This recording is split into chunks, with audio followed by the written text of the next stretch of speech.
What's going on, guys? Welcome back to the channel, and today I've got my February team update.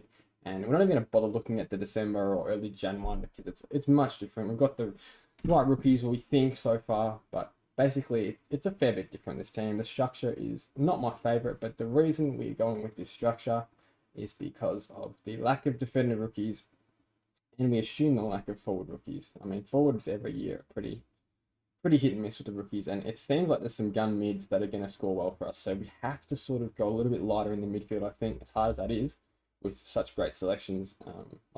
Missing out on Oliver Walsh, Bond, so many good players I'm missing out on, but at this point, I think this is the best structure to rock with. So we'll touch on everyone just quickly. So Jake Lloyd, obviously, I think he's a bit underpriced. The reason for that is no Jordan Dawson. He takes most of the kick-ins. I think he's a must-have. Probably finished the season in between the 630 and 650k mark, I would have to say. Aaron Hall as well, underpriced. So these two, I think, are really good value, even though they are like the top, in the top 3 or 4 priced defenders. I think they're very, very undervalued. And Hall had that concussion game or something where he got injured early in the game. So definitely I think you have to have Hall. Jordan Dawson's a bit of an interesting one. He's a Jet. Had not the greatest super coach role and still managed to crack the 100 average. I think from what I've heard, he's playing inside mid at the Crows, which I think he should get as much mid time as he wants. Probably their best player, to be honest. So him, Laird, Crouch, Sloan, they'll all rotate through there. I think Sloan might not get as much mid time as what he used to, and that's even if he stays on the park. But yeah, he's kind of washed now, I think. And Lockie Whitfield is very, very good value. From all reports, he's training the house down. He had a couple of unlucky injuries. They're not really injuries that can reoccur. So I think with Whitfield is you pretty much just have to start him. I think he was pretty average last year, but I think he was still fighting an injury, so that's probably why.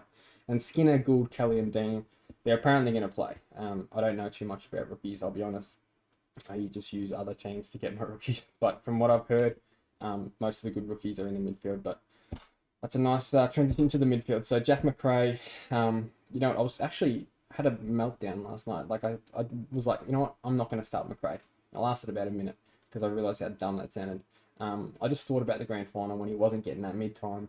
I'm thinking, are the Bulldogs going to really try and develop people like Bailey Smith and get him more CBAs and maybe move Macrae to a wing? Maybe Treloar comes into the guts, but I just don't see that happening. Like Macrae's been the highest disposed getter for God knows how long. He's a beast. You just can't not start Macrae. I think absolutely non-negotiable, and that's the same way I feel about these next two as well. So Jack Steele, captain. I just think he's the back half of his year. Basically, when I traded him in, as lucky as I got, I think I traded him in for about 550. So if we go to his price of 560, this is where I traded him in literally. So he went 154, 140, 126. Sorry, my camera's in the way. Anyway, you can hear me. 132, 154, 149, 145, 109, 158, 155, 100, 129. So I think you just have to start Steele. Like, you'd be stupid not to. And Tuke Miller, insane. You know, 2/3 of his season were freaking mental. So he was actually playing as a tagger all the way up until round 6, I believe. And basically, once he stopped tagging, he just got completely let off the leash. I mean, look at his scores: 146, 115, 115, 133, 153, 127, 107, 123, 153, 143, 120, 115, 142, 155, 103, 148. Absolute jet. I think you have to have Chip Miller. And then Lockie Neal, well, we know the situation with Neal. He was 700k at the start of last year. If we could have got him for 540, every single team would have had him. So I think you must have Neal.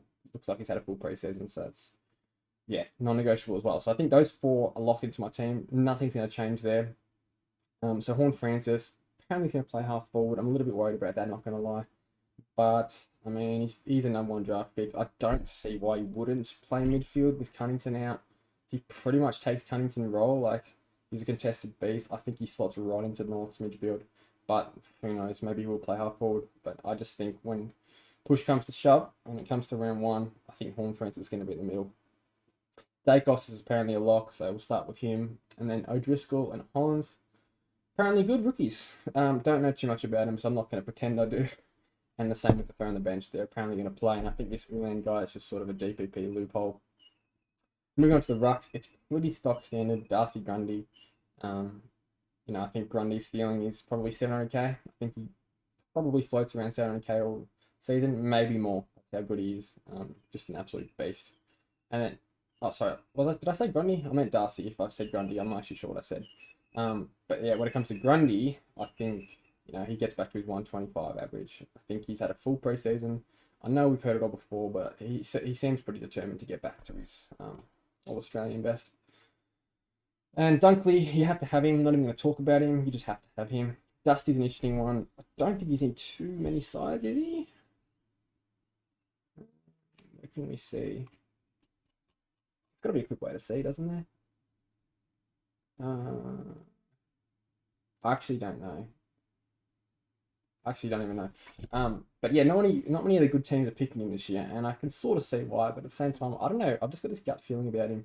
And I've always been against him, but I've got this gut feeling he's going to be hungry this year, and I know he tends to turn it off in the regular season or home and away season a bit when they're cruising. But I think Richmond really got something to prove. I read an article about Jack Riot talking about Dusty, and I know he just came back to training, which is a little bit of a worry.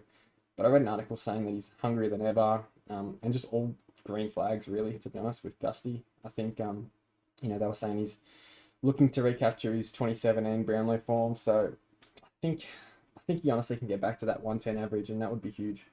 Butters, I'm not so sure about. We have to wait and see JLT with him. As long as he's fit, I think, and he has the midfield role, then we should be good. Cogs is a lock, and then the other two rookies I don't know about. So to wrap it up, basically, I know this is a pretty generic team. I'm not going to lie. There's not many pods, but this is just what I feel most comfortable with. I honestly feel every pick is a good selection. So it's a bit biased, probably, but from what from the research I've done, I think this is it. I plan on using pods to as upgrade targets. So maybe grab like a Parish early, because some of these 600Ks, they have to fall. They just have to. So not starting with too many could actually really benefit you. And for me, like the rookies in the back line, if there's none of them, simple, load up. No one's safe besides those four mids that I have. But yeah, so that's my team. Let me know what you guys have to say, sorry, about it. And see you in the next video.